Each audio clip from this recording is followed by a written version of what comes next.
2.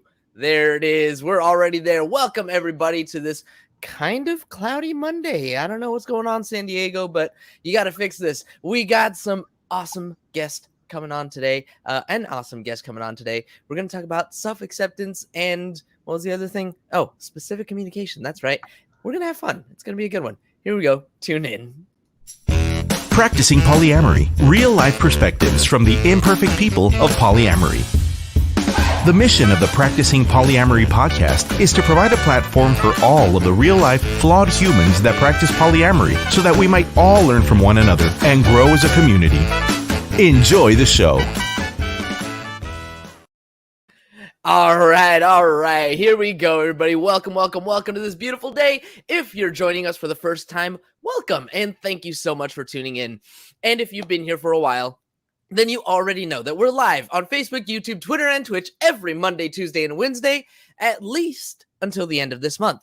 That's right, folks. The Practicing Polyamory podcast season 1 is coming to an end on October 27th, but we'll be back rocking and rolling in February of next year. So for the rest of this month, if you have any questions about your relationships, or if there's a topic you'd like to hear discussed on the show before the end of the first season, slide into my DMs and let me know, or leave a comment while we're recording live. Follow the show on all social media platforms at Practicing Poly. Let me know what it is that you want us to talk about.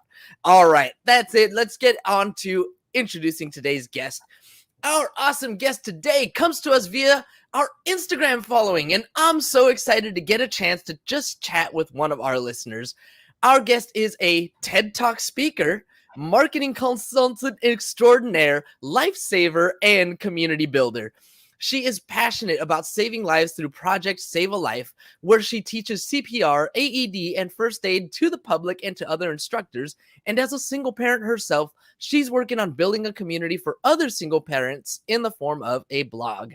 She's also an active lover of nature and all things woo, which reflects in her obsession of bringing kindness and compassion to each conversation and interaction. After a few years of exploring polyamory and now identifying as solo poly, our guest has found that the two biggest keys for successful poly relationships are self-acceptance and specific communication. Today, we'll chat about how she learned those lessons and how it can help in your relationships too. Joining us today, out of the second oldest state in the U.S., a little bit of trivia for y'all. Welcome to the show, Beth Montgomery.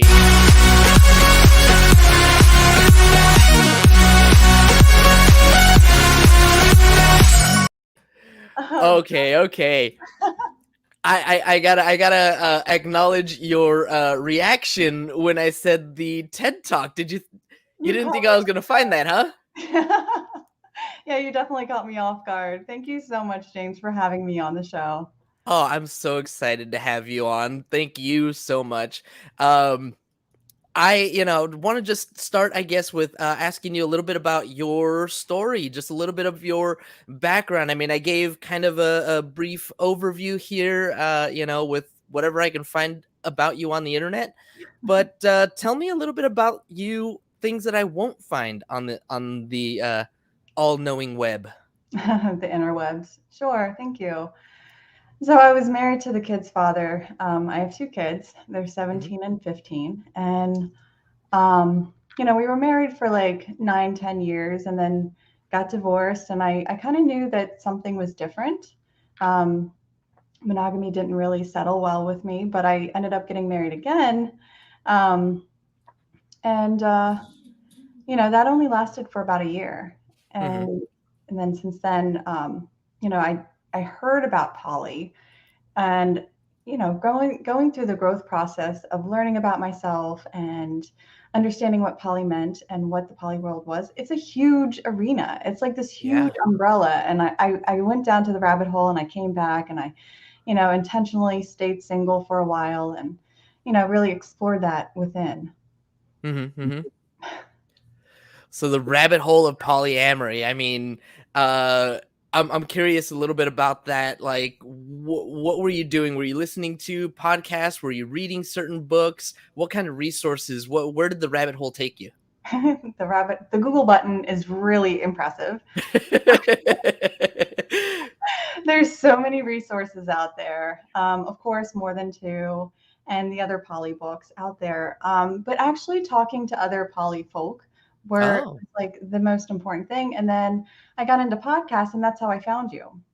I was Oh. like, oh, this is a really nice podcast. The first time I heard your podcast, it was solo poly, which is one of those new terms that I had, Mm-hmm. really gripped onto and identified with. And I heard you had a guest on, and she identified as solo poly, and the way that she explained it and the way that she was approaching the terminology and, walking around the subject, I was like, oh, I really identify with that. So you know, the Google button, the Google The button. Google button.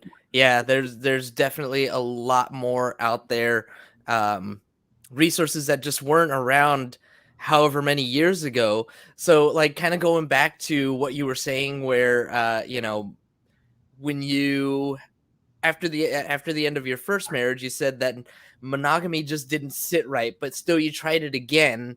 Mhm. Um, and that didn't work out. So kind of on the topic of what we're talking about with this self-acceptance thing, I kind of want to just get your impression. Like what were some of the lessons that you learned going through that? I mean, when you ended the relationship, you kind of somehow knew that monogamy wasn't for you, but you still gave it a shot anyway.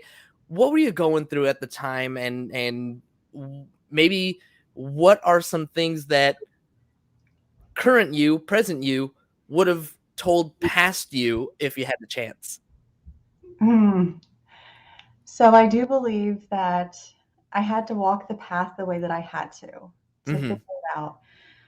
It took me some time to step into the truth of accepting, because monogamy, nature, and the culture that I was brought up in, and what's so prevalent in the world today, it was hard to break that cycle, because everything that I've learned, everything that I knew, um, and the community around me was all monogamy. You got to go up the relationship escalator. Mhm. Mhm. Have to follow these confines, and breaking that, I really had to do some inner work. I had to do a lot of inner work, and breaking that mold that I had within me to say, no, that doesn't ring true for me.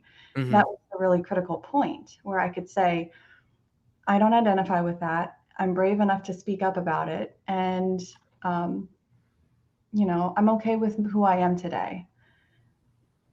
It's kind of interesting that I'm, on this platform, declaring it out loud. Like, those who are closest to me know that I am polyamorous, but to go out in a public setting, it's like, okay, I'm ready. And it's just stepping into that one step at a time.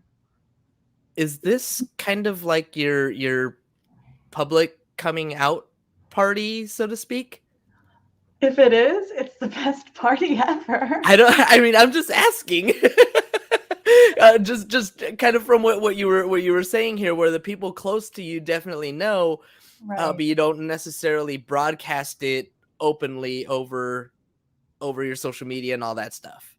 No, I don't post any content like as a post, but I will share it on Instagram. Like, Mhm. I'll follow I think we follow some of the same poly accounts, and, Mhm. I'll share some of the things that resonate deeply. And I'm not going to hide it. Like, it's not something I'm hiding. It's not something I'll run away from, but it's certainly, I jumping into it. Yeah. I guess this is. That's super cool. Okay, and the reason why that's like super cool to me right now, I didn't realize it until this morning when I woke up and I was like browsing all of my social media stuff. Do you know today is National Coming Out Day? Stop. Well done, producer. Well done. Yes, today is National Coming Out Day. Oh, So, um, I don't know. I mean, just how throw that out there. it is kind of like when I divorced the first time, I came out as bisexual, and Hmm. it kind of felt similar coming out as poly, especially to those that are closest to me, because it's one of those Ooh. things where you're like, oh, I don't know if they're going to accept me or not, and Uh putting huh. Uh myself huh. out there and being vulnerable and showing transparency, and like, this is who I am, and I'm okay with that. And if you don't accept me, that's where you are. But it is kind of a scary situation. Um, For Brene sure. Brown, Brene Brown, she's my girl. Oh, tell me more. Tell me more. I've heard. Okay, I'm like the worst because I haven't read it, but I keep hearing Brene Brown over and over and over again. Even my partner was like, "Yeah, this person that was on your show, they had like this Brene Brown level of vulnerability," and then they mentioned Brene Brown, and I was like, "Wow, okay, I need to get up to speed." So tell me a little bit about Brene Brown. Why this resonates with you right now? Oh my goodness. Well, you can get so many things of hers like on, YouTube or, The Google button. the Google button. Yes, the Google. I first heard of her through the TED Talk because I was like obsessed with TED Talks, and she came up and, she's talking about the power of vulnerability and, Mhm, growing up, being transparent and being vulnerable, like that was a sign of weakness, and I didn't want to be seen as weak. mhm. That was like a negative thing if we're going to put any emotions attached to that. And she just came out and she was like, "Well, this is who I am," and blah blah blah blah blah. And I was like, "Wow." To be able to be seen that way and like to show up and just show face and say, "Hey, this is who I am. This is where I Yeah, am. This is what I'm saying." I love it. Yeah. Yeah, let's talk a little bit about that. So we've got these two ideas right now that are kind of running congruently here. We've got the idea of vulnerability, and on the other side is the self-acceptance. So you have gone through this when you came out as bisexual as after your first divorce. You are potentially going to go through it and experience it some more as you start to, come out more publicly about being polyamorous. So tell me about like just what you think, right? This is you're not and disclaimer for everybody. I know I have a lot of therapists on the show and like life coaches and all that stuff. That's not Beth, okay? This is a regular human being just like you and me. We're just having a conversation here. So tell me a little bit, Beth, of what you think of the relationship between vulnerability and self acceptance. Mm. So I can only speak from my own personal experience when it Of comes to course. vulnerability and self-acceptance. I wasn't able to accept myself until I became vulnerable to myself. I know Mm, that sounds really, really weird, and I heard it a million times, but until I looked in the mirror and like said, "Okay, this is who I am, and I love you, and I accept you." I couldn't. I mean, I really had to go through it, like inner child work and like crying and, going through some of that nasty stuff that I've gone through growing up. You know, tearing things apart is life is not a beautiful like life is beautiful, but like life can be, have very difficult situations and circumstances, and like accepting where I am today through all that. It's just I can't even put it into words. You have yeah. therapists on that like say it so beautifully, and like I could, No, I totally get what you're saying though. Like yeah. coming to a point where I accept myself. A friend of mine calls it radical self-love or radical self-acceptance, where it's even accepting the parts of myself that I don't like, the things that I, have struggled with over, my lifetime. Yeah. um but accepting all of it, and the way that you're talking about it right now, this ability to be vulnerable with myself, to say, actually, these are the things that I want, or these aren't the things that I want, and just to be okay with that, because there's all of these expectations from external sources, right? There's the expectations of monogamy because that's what society generally teaches us. And there's, the expectation to I mean, you have kids, right? But for me, I don't have any, but like there's an expectation of get married, have kids, raise a family, do all these things, Mhm. and to kind of buck that system to say maybe that's not actually what I want, and getting really vulnerable with myself, or maybe realizing that that is what I want, even if I'm practicing polyamory and that's not necessarily where things line up. It's a Yeah, journey. It's a process, right? it is. And it's okay to change my mind. It's okay for Ooh, all of us to change our minds. And like you had mentioned about exterior forces and like these pressures. Well, what I came to realize was I was putting a lot of pressure on myself. yes. Like a lot of that had to do with me too.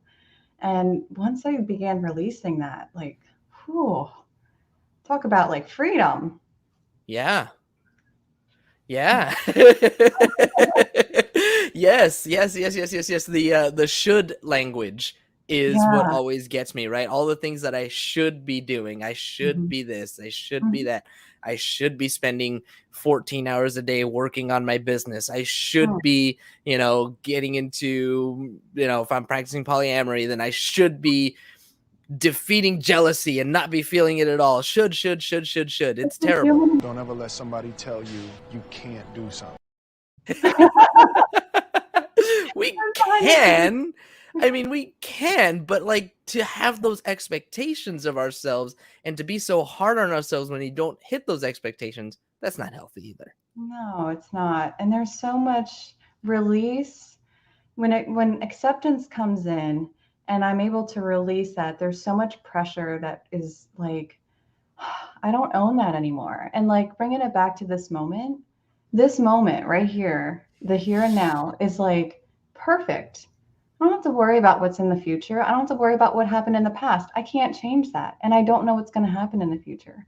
And just accepting where I am today and being okay with that and saying, okay, this may not be forever. And that's perfectly fine. I'll worry about that when that time comes. But for right now, I am polyamorous. Yeah. And that's okay. That's the vulnerability, self-vulnerability, self-acceptance, all of that kind of coming together and saying this is and I love that idea of now. I don't remember what I was reading or what I was listening to, but they were talking about the idea of now. Mm. It's gone before it gets here. Right? Like every single moment, it's here and it's gone, and it's here and it's gone, and it's here and it's gone. Yeah. And but really all we have is right now. And I love that idea. Yeah. Diving into part 2, specific communication. That was the other thing that we wanted to talk about today. So tell me a Yeah. little bit about what you mean by specific communication. I'm guessing that there was some kind of a story or something that you learned specifically. Specific. Anyway, something that you learned that said, hey, you know what? Like this is an important topic for polyam folks. Yeah, well, the main thing that's plastered all over polyamory walls is communication, communication, communication. That's Right. like the number 1, 2, 3 rule. Mm-hmm. And for someone like me who, I really had I really had difficulties like telling my truth. I really had difficulty speaking what I wanted, and you know, finding the courage to say, "Hey, this is what I want. That's important to me. That's not important to me." Putting up those boundaries. Again, it comes right back to doing the work. Mm-hmm. Um, when it came to my own personal story of coming out as polyamorous to some of the people that I've dated, I mean, it was very difficult saying, "Hey, are you monogamous or are you polyamorous?" Because this is who I am. Mm-hmm. And being able to speak the truth in a very specific way instead of dancing around it. Um, not going too far deep into like past Beth, what happened in past Beth world, but you know, I was always taught to say yes. Okay, don't talk. Always say yes. Don't say what you want. Just go Mm, with the flow. It's a trauma response, and I understand it, and I can name it today because of right. wonderful therapists like you have on your show. But like that once that healing came through, and I was able to heal different parts of me that were hidden. That's when I was able to say and step into my truth and say, you know what? My voice is shaking and I'm really scared right now, but I'm still going to speak my truth. And Oh I'm my okay with it gosh. today. Yeah. Oh my gosh. Like I have that visual of shaky Beth, just like, nope, I don't care. I'm doing it anyway. Like there's such strength in that. Um a good friend of mine always says that success is on the other side of uncomfortable conversations. And I still struggle with it anyway. Like it's really hard for me to disappoint people. You Yeah. talked about being taught to say yes. I'm just curious, is that like a cultural thing, or is that more of like a society thing? Like women are supposed to be, you know, meek and submissive, and they're like, where does that kind of come Mm. from, do you think? Mm. That's a really good point. I never even thought about that. I'm half Korean. Uh-huh. My dad's from the Philly area. My mom's from South Korea. So South Korean, like the way that I was taught, you just, yes, ma'am, no, sir. Okay, yes, Okay. the flow. And we don't, I respect my elders, so I don't talk back. Hmm. Hmm. And, the point that you brought up, being a woman too, I hate putting labels, and I hate, I really just don't, I dislike that stigma. But there is sort of a stigma there, and that's why we need to talk about it and be truthful. And like a lot of the times, yes, being a meek, feminine, I had to step into that role. Breaking some of that role and that some of that layer too was really key. You know, Yeah, that's a good absolutely, point. absolutely.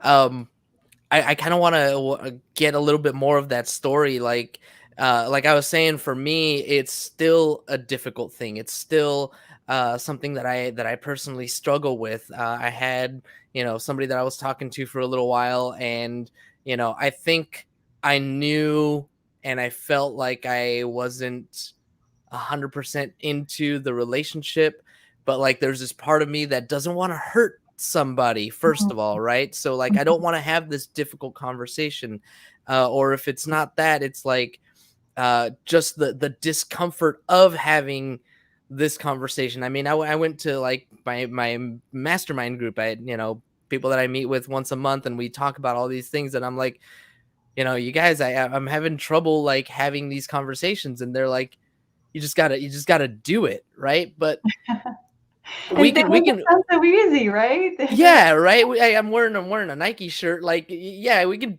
just do it. right. But like, there's things that are swirling around in our heads, and I want to kind of get an idea from Mhm. you, like when you are able to step into your authentic self, when you are able to, you know, be shaky but still stand up and say what's important to you. What are the things that you are holding on to? Like what are some values Mm, that help push you over that line and get you to where you can be your most authentic self?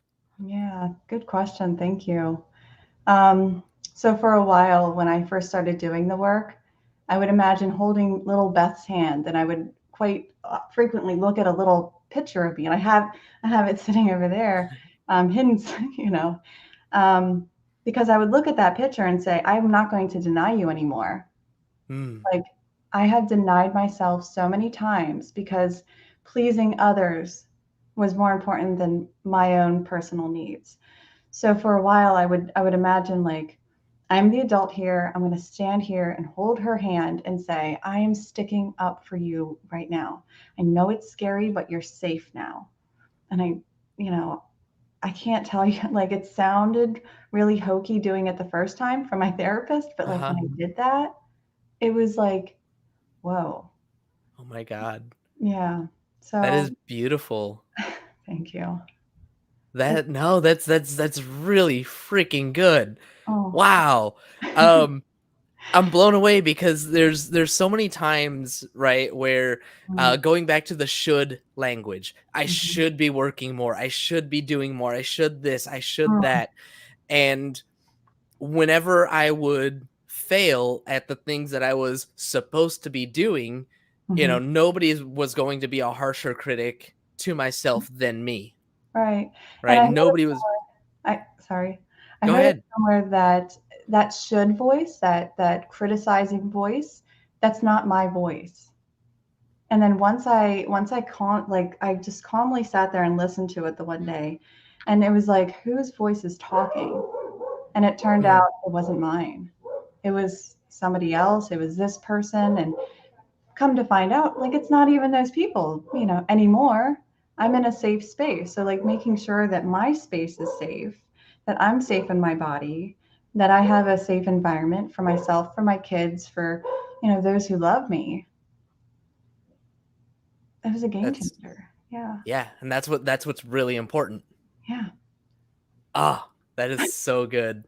That's so good. Oh, I really think, I really hope that people are gonna gravitate to this and people are gonna Mhm. resonate with that and be like, yes, hell yes. So, I'm sitting there, I'm thinking of all these shoulds, and whoever it is that's attacking me, whether it's me or not, and so many times that I've been told and others have told me, um, would you say that to your nephew? Yeah. Right? You can say that Would to you your say kid. that? No, you wouldn't say that. And so you taking that picture of yourself and being like, "Nope, I'm standing in this space for you." Mhm. Damn. Like, that visual is just killing me and I'm loving it. Mhm. It's so hard because, like, growing up, I didn't have an advocator, and I Mhm. couldn't advocate for myself. I was a little girl, and I think I remember you saying on the one podcast you are, half descent from two different cultures too. And so growing up, I lived in the States, Mhm. and I received well, what are you? Are you Right. Korean or are you American? So I never felt like I fit in anywhere. So I would have to, like, mold myself and, like, present as a certain way, and, like, you know, and allow things to happen in my life, or, like, agree to things that I didn't want to have part of, just to be accepted in the culture and the community that I found myself in. And I moved so many times that that it was my coping skill. It was my this is how I'm going to get through life, is accepting and being like, okay, I'll do that. I'll be Mhm. whatever you want me to be. And when I said no more, that's when the change happened. Because, like, I got so broken and I was tired of feeling like, is this all that life is? Just Mhm. using other people? No, I don't want to live And like that so anymore. and so now, as someone who identifies as solo poly, you're really stepping into and embracing, like, your own identity and the things that you want. Can you just, like, touch a little bit on that? Sure. So I got divorced, and I was, so uncomfortable with being alone. Because, like, my whole life I was, growing up. I got married when I was 20, 21. I was in relationships all the way up until then. I was living with college roommates. So, like, I always had somebody, like a body, when I say Mhm. somebody, like somebody around me. And when I got divorced the second time, I looked around my apartment and I was like, whoa, this is a small apartment, but it feels very big. Like, Mhm. and I needed to learn how to, and I don't use that word a lot, but I needed to learn how to be alone. Yeah. I needed to learn to be okay with sitting by myself. Oh, And, like, yes. I would take little steps of, like, taking myself out on a date, just for dinner, and, like, being really uncomfortable and scrolling on the phone, but, like, still doing it. And it got to the point where I took a solo trip out to San Francisco by myself, didn't know anybody, didn't have any plans. I just went and just had a good time, did all the things that I wanted to do. And I came back and I felt so empowered and so, like, I'm okay with myself. And so now I've gotten to this point where, I have my kids, they're 17 and 15, they're in high school. I'm looking down the lane and I'm seeing that empty nest is coming up. And, Mhm. like, before, I would have been like, oh my goodness, empty nest. I'm going to be alone. Like, how am I going to release that? How am I going to let go? But, like, funny thing is, parenthood is all about releasing. I think life is all about learning how to let go. And so I kind of settled into the thought of what would it feel like to move in with somebody again? What would it be like to, Mm, sleep next to somebody again? And I was like, I don't, that doesn't resonate. So I bought myself a hammock as a bed. Um, nice. it's a double. So people sit in it, but and it's nice to have the thought of like, oh, we can have a sleepover, or and I've had sleepovers, but to cohabitate with somebody or go up the relationship escalator or put labels on it, it just doesn't, we're human.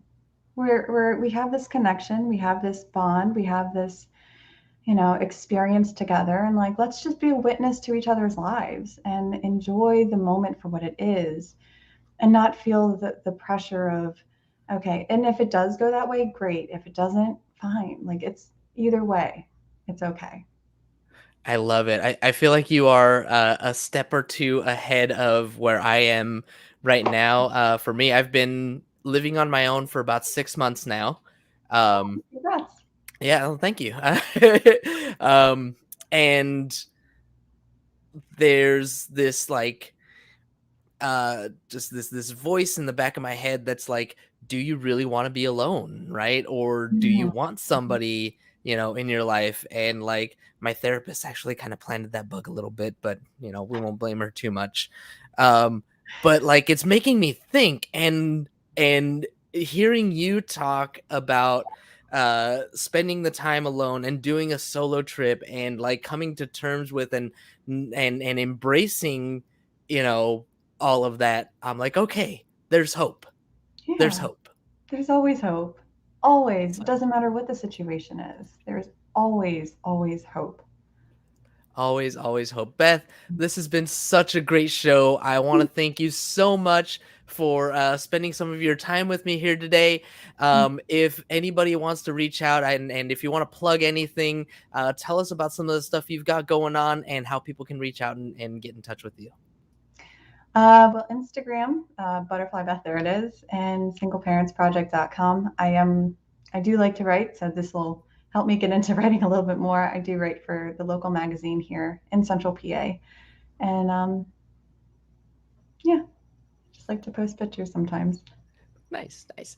And you gave it away there, Central PA. That's Pennsylvania. That's the second state in the U.S. The second, oldest. Anyway, all right, that was our trivia. Thank you, Beth, again so much for hanging out. It's been so much fun. Really, really appreciate your time and just everything that Thank you you so shared. much. Thank you for being vulnerable.